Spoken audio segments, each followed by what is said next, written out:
Hi, everyone. So I am Michal. I'm from the Chronic group. We sit in Perelman, and we do computational chemistry, meaning that I model materials on my computer, and I want to predict their properties.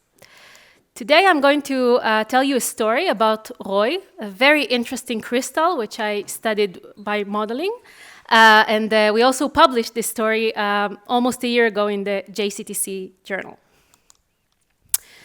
So first, let's start with an introduction about molecular crystals. So you already heard a little bit about crystals, but let's make it even more narrow. So molecular crystals are crystals that are made of molecules that are bound together by relatively weak forces, like van der Waals forces, hydrogen forces, for example, ice that is constructed from water molecules. And they are very interesting materials with a variety of crucial applications in biology. Many of the animals and plants actually create molecular crystals to function, like the famous guanine. Pharmaceuticals use molecular crystals all the time. A lot of the drugs that we know, like aspirin, like the HIV treatment, for example. And even optoelectronic devices, like the devices that we have, like our screens or organic solar cells, all of them can be comprised from molecular crystals. But there is a huge challenge in actually harnessing the potential, the huge potential of these molecular crystals. And this is because of a phenomenon that is called polymorphism. So poly is many, morph is like a shape, a form, and polymorphism is when the same molecule can have several crystal structures. So for example, this molecule can have all these different packings, and the crucial part is that polymorphs may have very, very different physical properties: solubility, conductivity, optical properties. So for example, if I create this one molecular crystal, one polymorph can be a great drug, the other one can be completely useless. One can be a great organic solar cell, one cannot harness the light that I absorb from the sun, okay? Color-polymorphism is when these polymorphs actually have different visible colors. And the very, very famous example of this is the ROY. This is an acronym for red, orange, and yellow. And it has 14 known polymorphs. All of them have different morphologies and different colors. And it's very beautiful. So this is a very known model that serves experimentalists in actually studying polymorphism. But also in computational chemistry, it serves as a great, great challenge because it is very hard to model these accurate changes between the polymorphs themselves. And again, very crucial if we actually want to harness their potential. Why color polymorphism is something that is so challenging to actually model? So if you look at just the colors themselves, okay, like the visible range, the difference in energy between a photon energy of, for example, a yellow color and an orange color is just 0.1 electron volt, which is a very, very, very small difference. And we have a very sensitive and accurate method to model this exactly. So the question for my research was, can the colors of the ROY, as an example, can be predicted accurately and just from knowing the structures, not knowing anything else about the material itself? And what we do in our lab is something that is called density functional theory, DFT. If you do material science, you probably heard about it. And let me tell you something about DFT. DFT is like an enormous field, okay? And when people sometimes say, I did a DFT calculation, we use DFT, it doesn't actually say anything. Actually, there are so many approximations inside DFT, all of them in like a mess that we call a zoo of functionals, so many acronyms, so many approximations, and all of them perform very, very differently.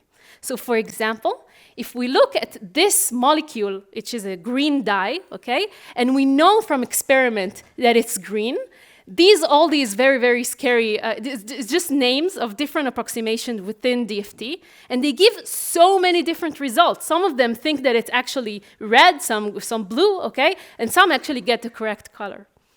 But what we want to do, this is for a single molecule. What I want to do is to predict exactly the colors for the solids, which is a completely different solid phase system. And this is what we are trying to do in this research. So as a start, what you see here are 5 absorption spectra of 5 different Roy polymorphs, okay? And I'm focusing just on the R, which is a red polymorph. And what you see in the black dashed line is the experimental value, how it actually absorbs the light. And the dotted blue line is something that is called a time-dependent PBE, which is a density functional approximation, very common from this, and everyone knows it, everyone uses it. But as we see here, it does a really bad job. What we did to actually know what color it gives us, okay, we use the code that takes these absorption spectra and predicts what what color our human eye would see in a specific lighting. And look at the results that we get. If from experiment we know that we get the red color from the absorption spectra, the time-dependent PBE, TDPBE, does a really bad job. It thinks that R is actually blue. And for OP, orange plates, we know from experiment that it's orange, but TDPBE thinks that it's pink. And also, this is true for the others, orange, yellow, and it really doesn't recognize also between the subtle changes or the color itself. So what is the method that is being proposed? And this is an acronym I'm actually going to explain, not like all the others, okay? So this is called OTSRSH. This is a method that was developed with collaborations, of course, in our lab, okay? And it is stands for optimally tuned, screen, drain, separated, hybrid functional. So let's explain that a little by little, okay?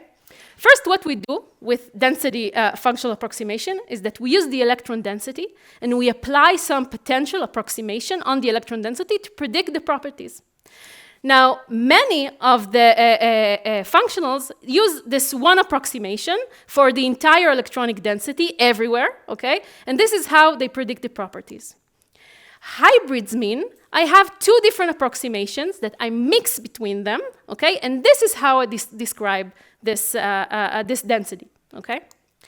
When I do range separation, I'm saying, wait a minute, maybe the potential should not be the same for the electron density in the short range, what is close, and the long range, okay? So this is why it's hybrid. It's a hybrid of 2 approximations. And what I do with optimally tuned screened range separation, now it's the entire method, what I do is that I use a range separation parameter, we call it gamma, and please remember it because you will see it again, okay? This gamma controls where the transition happens. When do I transit from the short range to the long range treatment, okay? Now this can happen in many places, right? And these would give, by the way, very different results, as you're going to see in just 2 slides, okay? So how do I know? Tuning can happen with an empirical data, okay? Which is, a lot of people actually, sometimes they raise an eyebrow about this, right? Because they say, oh, of course, you know, you have these parameters, you can tweak and change them, and then you get the exact thing that we see in experiments. So you're not really predicting anything. What we do is we have this method of optimal tuning. We can predict it completely non-empirically, meaning you just give me a structure and I will know the optical properties, and let's see how this results in the colors themselves. So it was already been shown to be very good with general absorption spectra in different ranges, but is it predictive enough to actually predict the colors? Can we predict the color polymorphism with this method that I've shown you, which I call it TDOTSRSH? So this is what I've shown you before, bad. And this is our method now, okay? And what we see is such a great improvement. Our method knows that red is red, orange is orange, yellow is yellow. It even can detect, right, the small changes between the tones themselves. The tones are still not accurate, as we know. We know the method, but qualitatively, we definitely know what the color is. And also, we tried this for other 7 polymorphs, which we do not have for reference their experimental absorption spectra, but we can tell by eye if it's red, or it's orange, or it's yellow. And while time-dependent PBE, the comparative method, does a really bad job, right? It thinks that everything is red, other than what is actually red, right? But our method knows, okay? And this is really great. And just to emphasize this tuning, okay, importance, right? This gamma, the range separation parameter I told you. So this is again for the red, for the R polymorph. As we see that the optimally tuned, for example, for this system was 0.3, whatever, okay? It comes out really, but as we go further away from this optimally tuned value, we get a wrong color. This conclusion needs to be a conclusion that sometimes if we take a functional, maybe by accident, it would give us the correct results. Maybe by accident it has the right parameters, but only if you tune it, okay, then you can guarantee that you get the correct results. So just to summarize, we can get accurate color predictions with our functional time-dependent OTS-RSH. This can give us a fully predictive low-cost calculation of color polymorphism. And this can be very useful for studying polymorphism and also discover new and promising materials for optoelectronic devices, in particular organic solar cells. This was published if you want to look at it, and I want to thank you all for listening.